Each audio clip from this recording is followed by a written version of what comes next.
So Pro Football Focus is reporting that, like we all knew, there is literally zero interest in Colin Kaepernick after this George Floyd protest.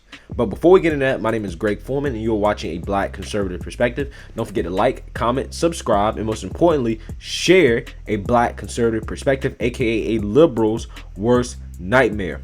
Let's get it. All right. So Pro Football Focus, who has been criticized by Jason Whitlock, by the way, in the most hilarious way, because they're super woke and they are so pro Kaepernick and social justice and all this bullshit.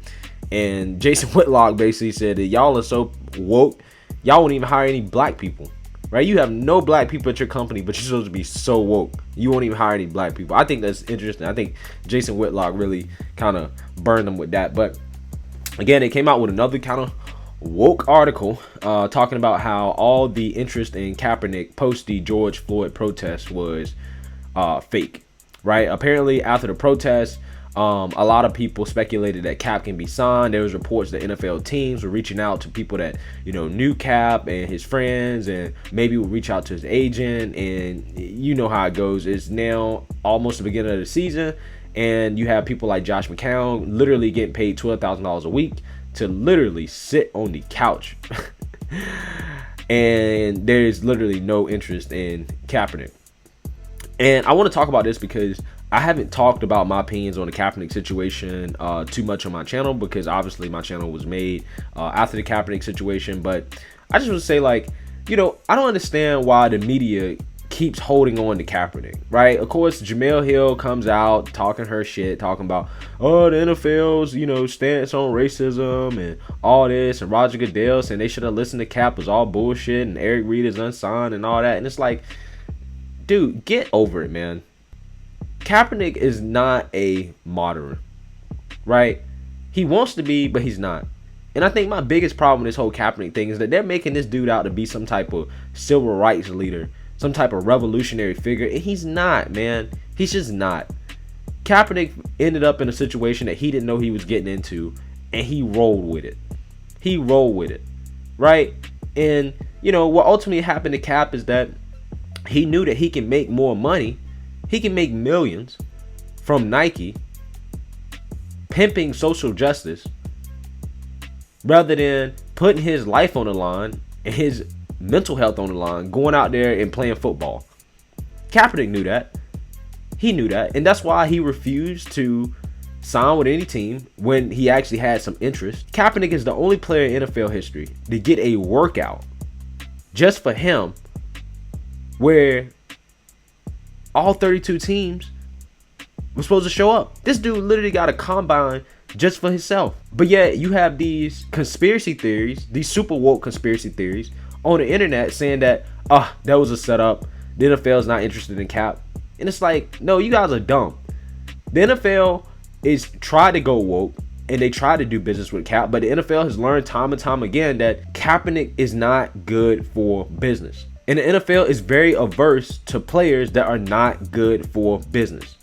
Look at what happened to Tebow. He was the first kneeler.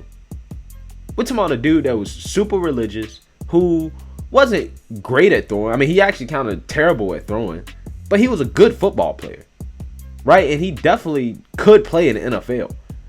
But ultimately, the attention and the drama that came with Tebow outweighed his talent. That's what happened to Kaepernick. That's what happened to Antonio Brown.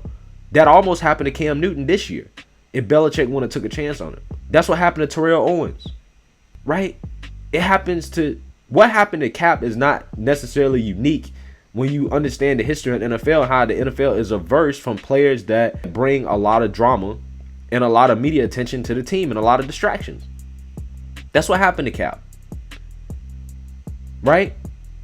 You know, Cap had a chance to go and work out for NFL teams, in which I think they would have signed him, right? Because Stephen A had reported that basically Jay-Z and a group of other, you know, black executives in the league was working with Roger Goodell to have that workout set up to give Cap a look and to get him signed. And the plan was, if Cap just showed up and just worked out and showed that he was in shape, like he said he is, which I really don't believe, he would have been signed.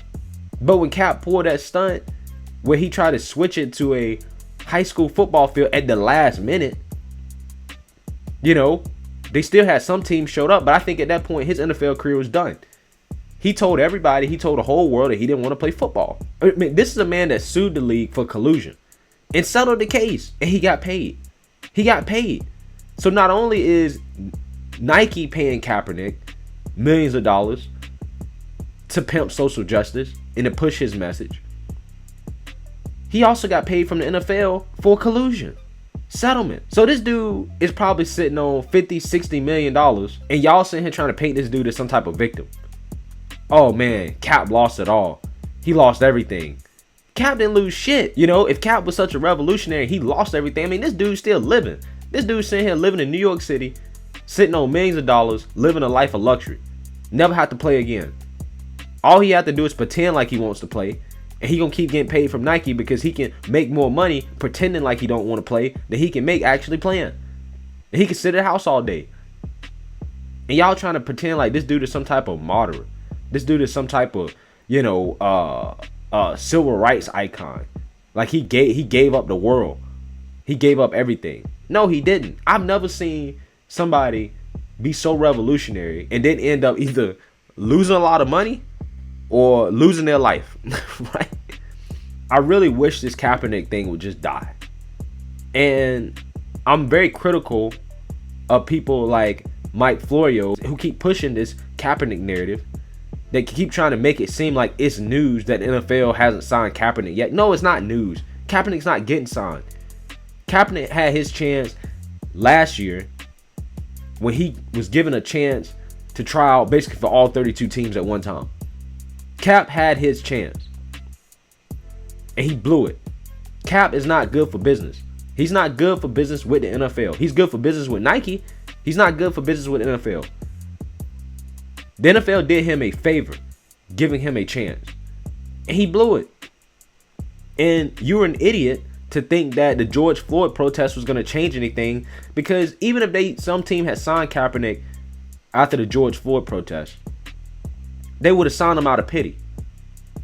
Ain't no team doing that.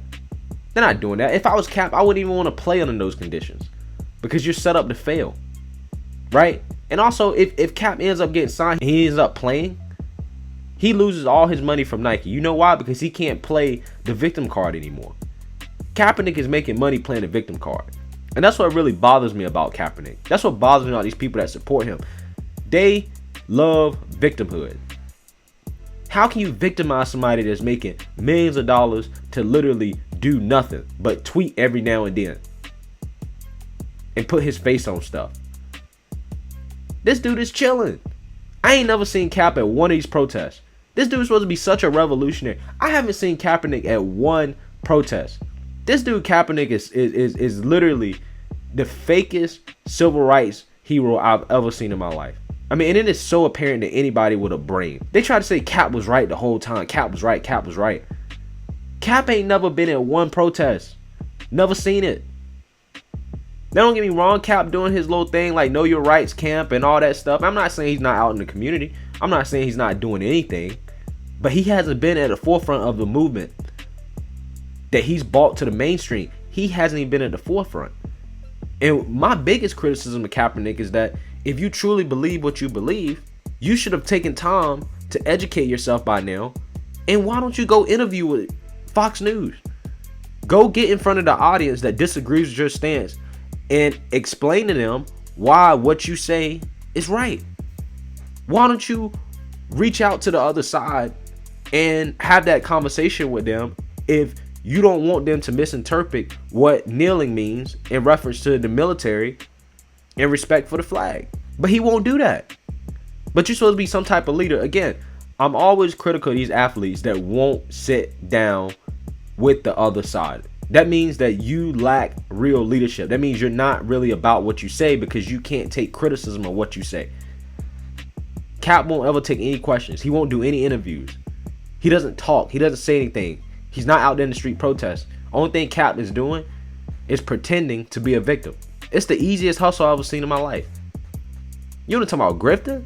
Kaepernick is a grifter. Imagine you ain't got to do nothing but tweet and pretend to be a victim. That's all you got to do, and you raking in millions. He ain't got no YouTube channel. He ain't got to put in no work. He ain't got to write no books. He ain't got to do nothing that normal people that speak out have to do to push their message. Nike does all the marketing. You know, you got your super woke army that's out there pushing your narrative like Jamel Hill. You ain't got to do nothing. All you got to do is just tweet every now and then. Post some Instagram pictures every now and then. You know, show up to, you know your rights camp every now and then. And that's it. And just keep being a victim. Make sure you don't get signed. Do whatever you need to do to not get signed. And Jamel Hill also mentioned Eric Reed. You know, there's a special place in my heart for Eric Reed. Because Eric Reed played for the Panthers. I'm a Panthers fan. Or at least I was. Up until this year. David Tepper he seems to be kind of off his rockers a little bit. But we'll see how that goes. But Eric Reed, I literally was so frustrated last year when Eric Reed, I think he got burned by Eric Ebron for like 2 touchdowns in the game. And then after the game, you sitting here talking about Kaepernick when you got burned for 2 touchdowns. And you sitting here talking about Kaepernick after the game. And I think that was a loss too. This is when the Panthers really started losing last year. And the only thing you're concerned about is why Kaepernick not back in the league.